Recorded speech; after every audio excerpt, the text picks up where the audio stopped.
Fala galera, nós estamos aqui para mais um vídeo do nosso ABC 10, Teologia de A a Z em 10 minutos, aqui no nosso canal ABC Teológico. Se você ainda não é inscrito no nosso canal, aproveita essa oportunidade, se inscreve aí, já deixa seu like aí no vídeo, ativa o sininho para você ver todos os conteúdos que a gente posta aqui nesse canal, beleza? E eu quero já começar introduzindo que nosso assunto de hoje é Bíblia. Ué, mas ABC Teológico, a teologia não fala sempre sobre Bíblia? Sim, nós sempre falamos sobre Bíblia, mas o que eu quero falar hoje é a respeito das traduções dos textos bíblicos. Fique conosco para aprender mais. Roda a vinheta.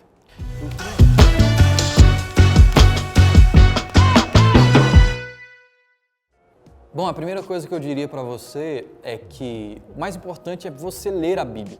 O mais importante é você estudar a Bíblia, você todo dia ter um momento onde você é confrontado pela palavra de Deus e tem a sua vida transformada cada dia mais, independente do tipo de tradução que a Bíblia é da sua casa, né? A Bíblia que você tem, que você usa, independente de todas essas coisas, o mais importante é ler a palavra de Deus. E nós vamos falar a respeito de algumas traduções, não vamos explanar todas, porque hoje em dia nós temos várias traduções, cada dia que passa nós vemos novas traduções surgindo, ótimas traduções surgindo, então nós não vamos falar de todas, mas vamos focar nas mais importantes e o que difere umas das outras. Bom, existem alguns critérios que vão diferenciar os tipos de tradução. E o primeiro critério que a gente pode falar a respeito, né, o primeiro critério que diferencia as Bíblias, né, a tradução, é o critério do tempo, é o critério da antiguidade do texto bíblico. Dentro disso, nós temos duas classificações diferentes. A gente tem um texto crítico, que é o texto mais antigo, né, que vai datar, são 3 ou 4 manuscritos que vão datar lá do século 2, 3 e 4, são os textos mais antigos que a gente tem, que chegaram intactos até a modernidade, os dias de hoje. E nós temos também o texto majoritário, que é a grande maioria dos textos, né, dos documentos antigos, dos manuscritos antigos, que nós temos acesso hoje, né, que vão datar dos séculos 8, 9 e 10. Quando a gente fala desse critério de antiguidade, do texto crítico e texto majoritário, nós estamos falando do Novo Testamento, né, do texto em grego e não do hebraico. Bom, e a gente tem aqui então esse critério de antiguidade. Mas será que esse critério de antiguidade ele é importante para a gente determinar se uma tradução ela é boa ou se uma tradução ela é ruim? Eu diria, na minha opinião, que não é. Por quê? Porque as diferenças entre o texto crítico, né, os manuscritos do texto crítico e do texto majoritário, as diferenças são ínfimas, as diferenças são muito pequenas, são poucos versos da palavra de Deus. Então, no frigir dos ovos, não vai fazer tanta diferença se é crítica ou se é um texto majoritário. Apesar de a maioria dos nossos textos, né, das nossas traduções aqui para o português, utilizarem o texto crítico e os pregadores, os estudiosos da palavra preferirem as Bíblias, né, que utilizam traduções a partir dos textos críticos. E a segunda coisa que a gente poderia dizer o porquê isso não afeta tanto, porque existem dois tipos de interpretação a respeito, né? Algumas pessoas vão dizer que o texto crítico, o texto mais antigo, ele é mais confiável. E outros vão dizer que não é tão confiável assim. Por quê? Porque quando se tinha, né, pela lógica, quando se tinha uma boa tradução naquele tempo, aquela tradução era copiada várias e várias e várias vezes pelos copistas para, né, disseminar ainda mais ali os textos da palavra de Deus, e as boas traduções, por tanto serem utilizadas, elas acabavam se perdendo, né? E alguns dizem que pelo fato das traduções serem tão antigas, datarem do século II, III e IV e estarem em tão bom estado, talvez elas fossem traduções não tão boas assim, foram guardadas, foram pouco usadas, né?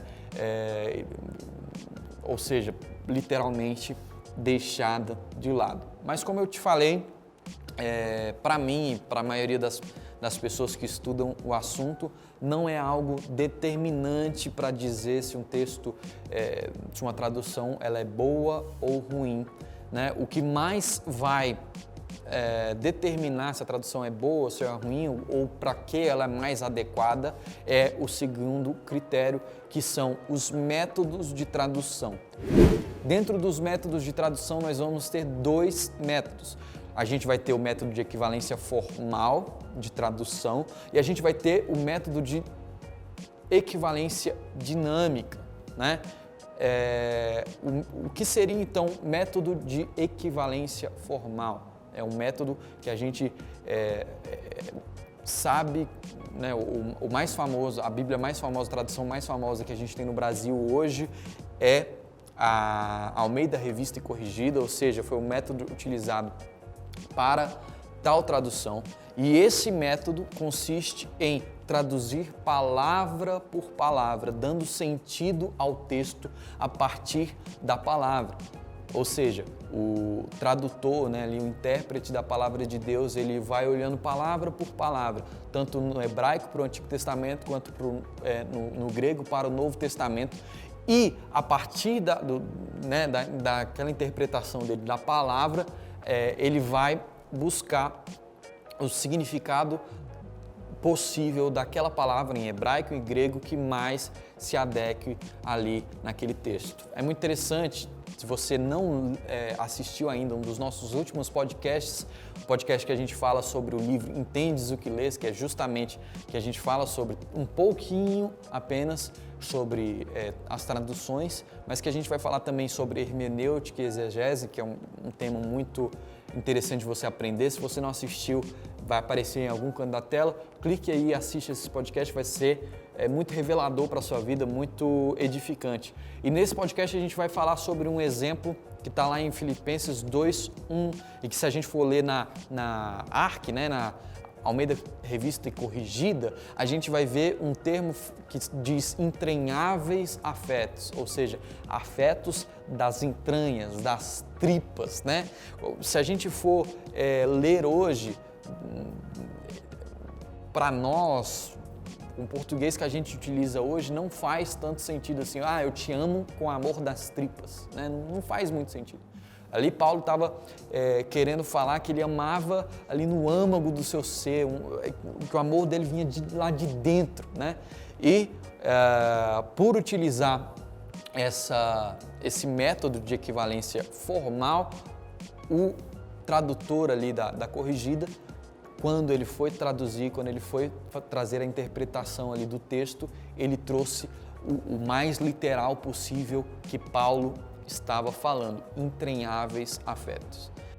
E de um outro lado a gente vai ver então o que é chamado de equivalência dinâmica, que já é totalmente diferente, que procura traduzir com termos que equivalem para trazer a ideia do contexto ou a ideia central do texto. Como assim? Ele não faz uma tradução palavra por palavra, mas se lê todas as palavras ali, o contexto, e tenta se trazer o sentido daquele verso, o sentido, né, o que o autor daquela carta, daquele livro, queria trazer com aquele conjunto de palavras. Então não é uma coisa tão rígida, é uma coisa mais dinâmica, como o próprio nome do método vai dizer. E tem um grande porém. Por quê? Porque esse método de equivalência ele vai permitir que hajam paráfrases. E o problema da paráfrase, muitas vezes, é que você ler um texto e fazer uma paráfrase dele pode ser que perca um pouco da riqueza do texto, porque quando a gente pensa tanto no hebraico, né, no texto bíblico hebraico e no grego, a gente começa a ver o significado de cada palavra, e a quantidade de significados que cada palavra pode ter, eu acredito que se você abrir mão de uma palavra ou de outra para traduzir o texto bíblico, talvez possa empobrecer um pouco aquela tradução, né? Deixar ela um pouco, literalmente um pouco menos rica, né? Não somente em qualidade, mas em conteúdo, em entendimento. Bom, tendo dito isso a respeito do método de equivalência formal e método de equivalência dinâmica, qual delas escolher? Bom, antes de eu falar qual escolher, ou se eu devo escolher uma em detrimento da outra, eu quero te passar uma informação muito boa para mim e para você e dizer que existem Bíblias que utilizam dos dois métodos, uma mescla dos dois métodos, que é o caso, por exemplo, da NVI e da Almeida Revista e Atualizada, que ela utiliza desses dois métodos, ou seja, ao mesmo tempo que ela ali faz a tradução do texto tentando manter a ideia, o sentido original que o escritor queria passar, ele também se prende um pouco nas palavras gregas, né, e hebraicas para trazer um entendimento e uma riqueza maior para aquele texto bíblico.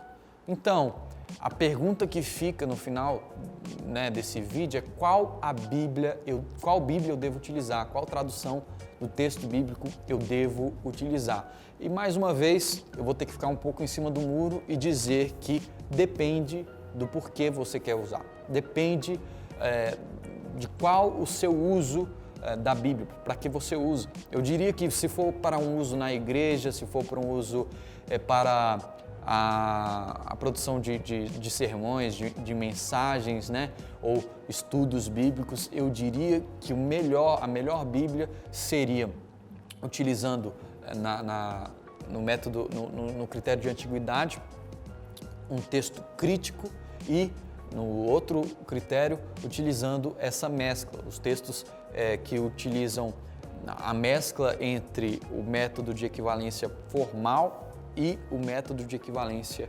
dinâmica, que no caso são as Bíblias que eu acabei de citar, que é a NVI e a Almeida Revista e Atualizada. Então a gente consegue então montar um gráfico aqui, uma linha onde lá desse lado a gente tem as mais formais, né, equivalência formal, que está desse lado a corrigida, também tem a King James mais antiga e outros textos né, que utilizam essa equivalência formal. Aqui no meio nós temos a NVI, a ARA, que fazem essa mescla, e para cá, né, no mais dinâmico, a gente tem a NTLH e, por último, eu queria até destacar a mensagem, que sai um pouco até desse viés da equivalência dinâmica e já entra praticamente por uma tradução livre da palavra de Deus. Bom, na minha humilde opinião, para você que quer usar para pregação, que nem a gente falou, fique com Almeida, Revista e Atualizada, e NVI, Nova Versão Internacional. Porém, para você que talvez está começando agora, um famoso neófito, né, uma pessoa nova na fé, está tendo seu primeiro contato com a teologia, primeiro contato com a palavra de Deus, é bom também que você possa utilizar uma Bíblia que tenha talvez esse método de equivalência mais dinâmico, né, de tradução mais dinâmico, como a NTLH, ou até a mensagem, né, para adolescentes, para crianças, é muito bom para ter esse primeiro contato. Mas eu diria, para você que está querendo crescer na fé, né, crescer no conhecimento bíblico, que você se mantenha nessa Revista Atualizada em NVI, mas continue utilizando as outras tantas traduções nessa linha que a gente acabou de descrever a título de comparação de texto bíblico, né? Você deve ter aí, como a gente falou, um aplicativo de Bíblia, e hoje nos aplicativos é muito fácil você colocar um texto ao lado do outro. E quanto mais você lê traduções diferentes dos textos bíblicos, mais riqueza da sua interpretação a respeito daquela passagem você vai ter. Então, para fechar, né, o vídeo, se você for escolher alguma Bíblia, até mesmo para comprar, Ricardo, eu quero ter uma Bíblia de estudo, eu quero ter uma Bíblia, né, mais robusta e tal. E nessa Bíblia de estudo, qual tradução eu devo prezar? NVI ou ARA, vai lá que é sucesso, e utiliza as outras por aplicativos, né? Tem também uma nova que é muito boa também, que é a NVT, a nova versão transformadora, né? Utiliza como comparação, e eu tenho certeza que se você seguir nesse caminho, cada vez mais você vai estar crescendo aí no seu conhecimento bíblico. Eu espero que você tenha curtido esse vídeo, tenha gostado realmente, eu espero que você tenha aprendido com esse vídeo, e eu espero que você continue ligado no nosso canal para ver também os próximos ABC10 e os próximos podcasts que vão estar sendo soltos aqui, vão estar sendo postados aqui no nosso canal do YouTube. É isso aí, fica aqui meu abraço, fica com Deus e até o próximo vídeo do ABC Teológico.